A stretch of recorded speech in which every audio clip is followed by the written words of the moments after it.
ഇതൊന്ന് പെയിൻറ്റ് ചെയ്താലോ? ആദ്യം മൊത്തത്തിലൊന്ന് സ്കെച്ച് ചെയ്തതിന് ശേഷം അതിന് ഡാർക്ക് ബ്ലാക്ക് കൊണ്ട് ഒന്ന് കവർ ചെയ്യുക. അതിൻ്റെ ഈ ലൈൻസൊക്കെ ഡാർക്ക് ബ്ലാക്ക് കൊണ്ടും ബാക്കിയുള്ള ഭാഗം ലൈറ്റ് ബ്ലാക്ക് കൊണ്ടും ഒന്ന് കൊടുക്കുക. ലൈറ്റ് ബ്ലാക്ക് ആണെന്നുണ്ടെങ്കിൽ ബ്ലാക്കിൽ കുറച്ച് വാട്ടറായിട്ട് മിക്സ് ചെയ്താൽ മാത്രം മതി കേട്ടോ. എന്നിട്ട് ഇതിൻ്റെ ലൈൻസൊക്കെ ഡാർക്ക് ബ്ലാക്ക് കൊണ്ട് വീണ്ടും കവർ ചെയ്തതിന് ശേഷം ഇതിന് ഡീറ്റെയിൽഡായിട്ട് കിട്ടാൻ വേണ്ടിയിട്ട് വീണ്ടും അതിൻ്റെ ലൈൻസൊക്കെ വീണ്ടും ഒന്ന് ബ്ലാക്ക് കൊണ്ട് കൊടുക്കുക. പിന്നെ ഷാഡോ വരുന്ന ഭാഗത്തൊക്കെ കുറച്ചധികം ബ്ലാക്ക് കൊടുക്കുക.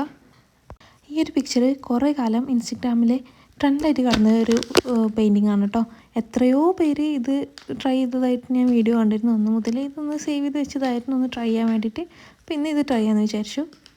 ഇനി ഇതിൻ്റെ ബാക്ക്ഗ്രൗണ്ട് സെറ്റ് ചെയ്യാൻ വേണ്ടിയിട്ട് ഡാർക്ക് ബ്ലൂവിൽ കുറച്ച് വൈറ്റ് മിക്സ് ചെയ്തതിന് ശേഷം സ്കൈ ഒന്ന് കൊടുക്കുക.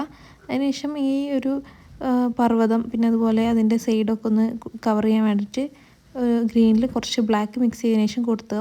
വീണ്ടും അതൊന്ന് ലൈറ്റ് ചെയ്തതിന് ശേഷം അതിൻ്റെ ഒരു താഴ്ഭാഗമൊക്കെ ഒന്ന് കൊടുത്ത് അതിനൊന്ന് ഹൈലൈറ്റ് ചെയ്തെടുക്കുകയാണ് കേട്ടോ. വീണ്ടും ഗ്രീനിൽ വാട്ടർ മിക്സ് ചെയ്തതിന് ശേഷം മൊത്തത്തിൽ ഒരു ബേസ് കൊടുക്കുക. അതിൻ്റെ മുക്കിലും മുല്ലയിലും ഇത് എത്തുന്ന രീതിയിൽ കൊടുക്കണം. കാരണം ഈ ഒരു പേജിൻ്റെ ഒരു കളറ് നമുക്ക് കാണാതിരിക്കാൻ വേണ്ടിയിട്ടാണ് ഇങ്ങനെ ചെയ്യണം കേട്ടോ.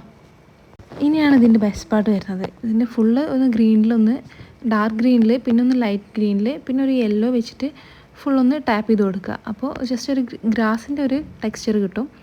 ഈ ലൈറ്റ് യെല്ലോ നമ്മൾ കൊടുക്കുന്നത് ഇതിൻ്റെ ഈ സൺലൈറ്റ് തട്ടുന്ന ഭാഗങ്ങളിൽ എവിടെയാണോ അവിടെയാണ് ലൈറ്റ് യെല്ലോ കൊടുക്കേണ്ടത്. ബാക്കിയുള്ള ഭാഗങ്ങളിൽ ഷാഡോ വരുന്ന ഭാഗത്ത് ഒരിക്കലും ഈ ലൈറ്റ് യെല്ലോ കൊടുക്കരുത്. പിന്നെ ഇതിൻ്റെ എഡ്ജസൊക്കെ ഒന്ന് ബ്ലാക്കുമായിട്ടൊന്ന് കൊടുക്കുക. വൈറ്റായിട്ട് വീണ്ടും ഒന്ന് ഡീറ്റെയിൽ ചെയ്യുക. പിന്നെ വരക്കുന്നത് ഇതിൻ്റെ ഗ്രാസാണ് കേട്ടോ.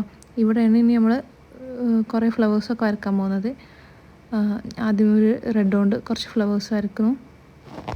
ഇനി ഡിഫറെൻറ്റ് കളേഴ്സിൽ നമുക്ക് കുറച്ച് ഫ്ലവേഴ്സും കൂടി വേണം. അപ്പോൾ അതിന് വേണ്ടിയിട്ട് റെഡിൽ കുറച്ച് അധികം വൈറ്റ് മിക്സ് ചെയ്തിട്ടാണ് കേട്ടോ ഈ ഒരു കളർ കിട്ടിയത്. ഒരു പീച്ച് അങ്ങനത്തെ ഒരു കളറായിരുന്നു. പിന്നെ അതിനുശേഷം ഇടയ്ക്കൊക്കെ കുറച്ച് ഡോട്ട്സ് ഇട്ട് കൊടുത്തു കഴിഞ്ഞാൽ അതിൻ്റെ ആ ഒരു ഗ്യാപ്പ് ഫിൽ ചെയ്ത പോലെ കിട്ടും കേട്ടോ. ഇനി കുറച്ച് വൈറ്റ് ഫ്ലവേഴ്സിന് വേണ്ടി കുറച്ച് ഡോട്ട്സ് കൂടി ഇട്ട് കൊടുക്കാം. അപ്പോൾ ഇഷ്ടമായാൽ കമൻറ്റ് ചെയ്യുക, ലൈക്ക് ചെയ്യുക.